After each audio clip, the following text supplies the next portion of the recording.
فرماتے ہیں کہ میں ایک قبرستان سے گزرا، میں نے ایک قبر کھودنے والے کو دیکھا کہ وہ اللہ تعالیٰ کا ورد کر رہا تھا، لیکن اس سے پہلے لوگوں نے اسے دیکھا کہ وہ نشہ کرتا تھا، شراب پیتا تھا، کبھی نالیوں میں پڑا ہے تو کبھی قبر کھود کے قبرستان میں کہیں گرا ہوا ہے، کہیں کسی قبر میں لیٹا ہوا ہے۔ لیکن اس دن جب میں گزرا تو میں نے اسے دیکھا کہ وہ اللہ تعالیٰ کا ورد کر رہا تھا، اللہ اللہ کر رہا تھا۔ میں نے اسے اپنے قریب بلایا، میں نے کہا ادھر آ، ذرا ایک مجھے بات بتا کہ ابھی تک تو نشہ کرتا تھا اور اتنی جلدی تیرے اندر یہ تبدیلی کیسے آئی، آج اللہ تعالیٰ کا ورد کر رہا ہے؟ تو وہ کہنے لگا حضور میں ایک بات سے میں نے سبق حاصل کر لیا اور میں اللہ تعالیٰ کا فرما بردار بندہ بن گیا، اور اتنا سچا اتنا پکا کہ اب میری ایک ٹائم کی بھی نماز نہیں چھوٹتی۔ مسلم بن عقیل فرماتے ہیں وہ ایسا کون سا واقعہ تیرے ساتھ پیش آیا کہ جو تو اتنا سچا پکا اللہ تعالیٰ کا فرما بردار بندہ بن گیا، نمازی بن گیا اور اللہ تعالیٰ کا ورد کر رہا ہے؟ وہ کہنے لگا حضور ایک مرتبہ میں قبر کھود رہا تھا اور میں نے 3 قبریں کھودیں، 3 قبروں کو کھودنے کے بعد میں آرام کرنے لگا، اتنی دیر میں نے دیکھا کہ فرشتوں کی ٹولی اتری، فرشتے زمین پر آئے اور قبروں کے پاس کھڑے ہو گئے۔ ان میں جو ایک ہیڈ فرشتہ تھا، جو بڑا فرشتہ تھا عہدے میں، تو اس کے ہاتھ میں رجسٹر تھا اور وہ اور فرشتوں کو بتا رہا تھا کہ یہ جو قبر ہے پہلی والی، یہ ایک اللہ تعالیٰ کے نیک بندے کی قبر ہے، اور اس قبر کو نیچے سے 12 کوس لمبی کر دینا، ایسی کر دینا کہ اس میں جو مردہ دفن ہو اس کو کوئی تکلیف نہ ہو، یہ اللہ تعالیٰ کا نیک بندہ اس میں آئے گا۔ پھر کہا دوسری قبر کے پاس جب وہ گئے تو ان میں سے وہی فرشتوں کا سردار ہیڈ فرشتہ بولا کہ یہ جو قبر ہے اس میں اللہ تعالیٰ کا نیک بندہ آئے گا، اس کو 40 کوس تک پھیلا دینا، نیچے سے 40 کوس تک اس کو لمبا کر دینا۔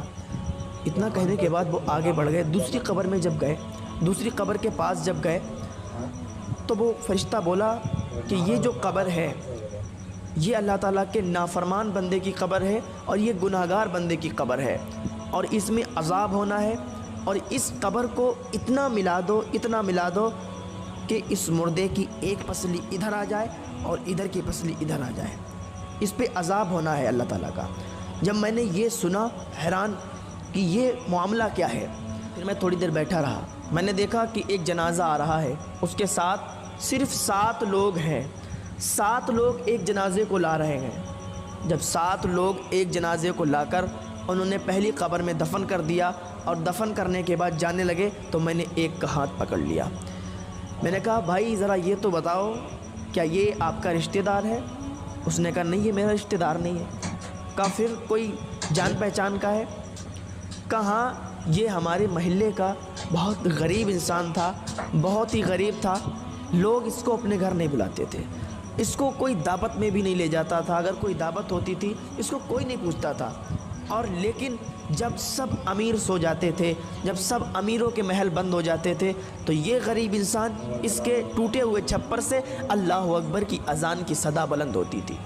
یہ نیک بندہ تھا اللہ تعالیٰ کا مبارک ہو تم نے نیک بندے کو قبر میں دفن کیا ہے، یہ جنتی ہے، اس کو جنت کی بشارت مل گئی ہے، میں نے خود ابھی فرشتوں کے منہ سنا ہے۔ وہ لوگ خوش ہو کے چلے گئے۔ پھر کہا میں بیٹھا رہا، پھر میں انتظار کرنے لگا کہ اب دوسرا جنازہ کون سا آنے والا ہے۔ جب دوسرا جنازہ آیا تو اس جنازے میں فقط 4 لوگ ایک جنازے کے ساتھ آئے، آنے کے بعد انہوں نے اس جنازے کو دفن کیا، دفن کرنے کا نہیں میرا رشتہ دار نہیں۔ کہا پھر کوئی محلے والا ہے؟ کہا نہیں یہ محلے والا بھی نہیں۔ کہا پھر کون ہے؟ تو وہ کہنے لگا کہ یہ ایک مسافر تھا اور یہ 1-2 دن سے روز ہمارے محلے سے گزرتا تھا، امیروں کے گھر ہیں ہمارے محلے میں، امیر لوگ رہتے ہیں، ادھر سے گزرتا تھا تو کوئی اس پر توجہ نہیں دیتا تھا، لیکن آج اس کا انتقال ہو گیا تو ہم نے کچھ لوگوں کو اکٹھا کیا، ہم نے تمام امیروں کو بلایا، ہم نے کہا آؤ اس کو دفنا دیتے ہیں، کچھ کفن کا انتظام کر دیتے ہیں، اس کی فاتح خوانی کا کچھ انتظام کر دیتے ہیں۔ تو سارے امیر بھاگ گئے، سارے امیر چلے گئے، بولے یہ غریب انسان ہے اس کو دفنائیں گے، ارے ہمیں انفیکشن ہو جائے گا، ہٹاؤ اسے ایک رسی میں باندھ کے کسی دریا میں پھینک دو جا کر۔ جب انہوں نے اتنا کہا تو ہم 4 لوگوں نے اس کے کفن دفن کا انتظام کیا اور اس کو دفن کر کے جا رہے ہیں۔ اس قبر کھودنے والے نے کہا مبارک ہو، تم نے ایک اللہ کے ولی کو دفن کیا ہے، تم نے ایک اللہ کے ولی کو دفن کیا، یہ جنتی ہے، میں نے فرشتوں کے منہ سنا ہے۔ وہ لوگ خوش ہو کر چلے گئے۔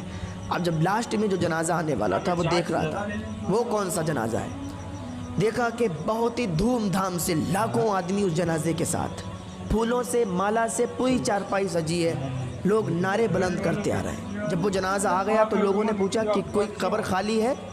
تو میں نے کہا ہاں ایک قبر خالی ہے۔ کہا کتنے روپے؟ میں نے کہا 1000۔ تو ان امیروں نے 1000 روپے لے کر اور میرے منہ پر مار دیے، بولے دور ہٹ جا، اب یہاں امیر کا جنازہ ہے، امیر کو دفن کرنے والے ہیں، تو ہٹ، یہاں سے انفیکشن پھیلا رہا ہے۔ بولے میں ہٹ گیا دور۔ جب انہوں نے دفن کر دیا جنازے کو، اس مردے کو دفنا دیا تو مٹی کم پڑ گئی، پھر مٹی باہر سے آئی، مول خرید کے منگائی گئی اور اس کی قبر کو اور اونچا کر دیا گیا۔ اور میں دیکھ رہا تھا اور میں سوچ رہا تھا کہ فرشتوں نے کہا تھا کہ جو تیسرا انسان اس میں آئے گا اس کی قبر میں عذاب ہوگا۔ میں یہ سوچ کر بڑا افسوس کر رہا تھا۔ پھر جب وہ جانے لگے ان میں سے میں نے ایک کا ہاتھ پکڑ لیا، میں نے کہا بھائی ایک بات بتاؤ، یہ تمہارا رشتہ دار ہے؟ اس نے کہا نہیں رشتہ۔ اب ایک بات سنیے، جب آدمی غریب ہوتا ہے، جب انسان غریب ہوتا ہے تو اس کے رشتہ دار بھی اسے بھول جاتے ہیں، اور جب انسان مالدار ہو جاتا ہے تو جو رشتہ دار نہیں بھی ہوتے ہیں وہ بھی کہنے لگتے ہیں کہ ہم تمہارے رشتہ دار ہیں۔ جب انسان غریب ہوتا ہے تو اسے پیسے دینے والا کوئی نہیں ہوتا ہے، اس کو اگر وہ کسی سے ادھار بھی مانگ لے تو اس کو کوئی نہیں دیتا، لیکن انسان اگر مالدار ہے تو مالدار ہی مالدار کو دیتا ہے۔ آج کل غریب کا کوئی نہیں ہے۔ تو وہ کہنے لگا کہ آپ اس کو جانتے ہو؟ اس نے کہا نہیں ہم تو نہیں جانتے۔ کہا بھائی ایک بات بتائیں تو ناراض تو نہیں ہو گئے؟ تو اس نے کہا بتاؤ ہم کیوں ناراض ہو گئے، نہ تو ہمارا کوئی رشتہ دار ہے، نہ تو ہمارا کوئی خاندانی ہے، ایک امیر شخص کی بیوی کا جنازہ ہے، ہم تو شریک ہو گئے، ہم تو مٹی دینے کے لیے چلے آئے۔ کہا سنو، میں نے فرشتوں کے منہ سنا ہے کہ اس قبر میں جو دفن ہونے والا ہے اس پر عذاب ہونے والا ہے اللہ تعالیٰ کا۔ یہاں تو تم نے اس کو مٹی سے اوپر تک بہت بڑی قبر بنا دی، پھولوں کے مالا چڑھا دیے، پانی چھڑک دیا، لیکن قبر میں اس پر عذاب ہو رہا ہے۔ قبر کھودنے والے نے کہا یہ بتاؤ اس کے معاملات کیا تھے، کون سی ایسی وجہ تھی کہ جس کی وجہ سے آج یہ قبر میں عذاب کی مستحق ہے، آج اس کی قبر میں عذاب ہو رہا ہے؟ تو وہ کہنے لگا بھائی بات یہ ہے کہ یہ سب سے امیر، شہر کے سب سے امیر کی بیوی تھی، محلے کی غریب بچیاں اس کے دروازے پر اگر آتی تھیں اور کہتی تھیں کہ چلو آج ہم نے حضور کی محفل سجائی ہے، آج ہم نے ظہر کے بعد یا عصر کے بعد ہم نے حضور کی محفل سجائی ہے، چلیے ہمارے گھر، آپ امیر گھر کی بہو ہیں، آپ ہمارے گھر آئیں گی، ہماری عزت میں اور 4 چاند لگ جائیں گے۔ تو یہ کہا کرتی تھی، تھپڑ مار کے کہا کرتی تھی کہ نکل جاؤ، ہم تمہارے گھر پہ آئیں گے، ہم اتنے امیر ہیں، تمہارے گھر پہ جا کر ہم انفیکشن ہمیں ہو جائے گا، ہمیں یہ ہو جائے گا وہ ہو جائے گا۔ تو وہ غریب بچیاں مایوس ہو کر واپس لوٹ جایا کرتی تھی۔ جب یہ بازار جاتی تھی تو اچھے لباس میں بال کھول کر بازار میں جاتی تھی، جب کوئی نیا لباس آتا تھا، نیا کپڑا آتا تھا، سب سے پہلے خرید کر بازار میں لوگوں کو دکھایا کرتی تھی۔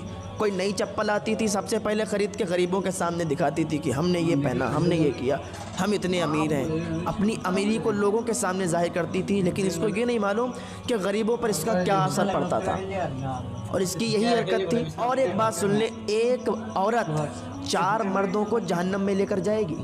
ایک بات کان کھول کر سن لیں، ایک عورت 4 مردوں کو جہنم میں لے کر جائے گی۔ اب آپ کا سوال ہوگا کہ وہ کیسے؟ تو سنو، ایک عورت سب سے پہلے جب عورت گناہگار ہوگی تو وہ 4 مردوں کو گنائے گی اور 4 مردوں کو وہاں سزا دلوائے گی۔ تو وہ کہے گی، سب سے پہلے اپنے باپ کو بلائے گی، سب سے پہلے اس کے باپ کو بلایا جائے گا، پوچھا جائے گا کہ تم نے اس کو کیوں نہیں منع کیا؟ جب یہ بالوں کو کھول کر آوارہ کی طرح پھرتی تھی، گھومتی تھی، گلی محلوں میں سب کے گھروں پہ جایا کرتی تھی، راستوں میں موبائل پر بات کرتے ہوئے ادھر سے ادھر جب گناہ کا کام کرتی تھی تو تم نے کیوں نہیں روکا؟ چھوٹے چھوٹے کپڑے پہنتی تھی تو تم نے کیوں نہیں روکا؟ تو اس وجہ سے اس کا باپ پکڑا جائے گا، پھر اس کے بھائی کو بلایا جائے گا اور کہا جائے گا کہ تم نے اس کو کیوں نہیں روکا؟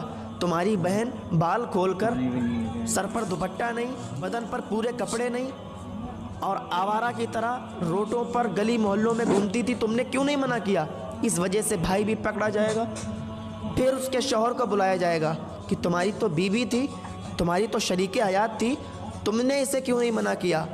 جب یہ آواراؤں کی طرح گھومتی تھی بال کھلے، سر پہ دوپٹہ نہیں، لوگوں سے مل رہی، بازار میں ٹہل رہی، فون پر کسی سے باتیں کر رہی، لیکن تم نے منع نہیں کیا، اس کی وجہ سے اس کا شوہر بھی پکڑا جائے گا، پھر بلایا جائے گا اس کے بیٹے کو، سب سے پہلے باپ کو، پھر باپ کے لڑکے کو یعنی اس کے بھائی کو، پھر اس کے شوہر کو، پھر اس کے بیٹے کو۔ بیٹے سے کہا جائے گا کہ تم نے کیوں نہیں منع کیا، تمہاری تو ماں تھی، تمہارا تو حق تھا منع کرنے کا، کہ ماں کہاں جا رہی ہو، بال کھول کر بازار جا رہی ہو۔ آج کل اتنی بے حیائی ہو گئی ہے کہ امیر گھروں کی بچیاں، امیر گھروں کی عورتیں آواراؤں کی طرح گھومتی ہیں، بدن پر پورے کپڑے نہیں، سر پر دوپٹہ نہیں، اور آوارہ کی طرح باہر گھوم رہی ہیں۔ حساب لیا جائے گا، حساب کل میدان محشر میں پتہ چلے گا کہ یہ ہم لوگ بتاتے بتاتے تھک گئے، یہ ہماری ذمہ داری ہے کہ آپ کو بتایا جائے، لیکن ہم لوگ بتاتے، آپ لوگ عمل نہیں کرتے، ہم بتائیں آپ عمل نہ کریں تو ہماری پکڑ نہیں ہے، اگر ہم نہ بتائیں تب ہماری پکڑ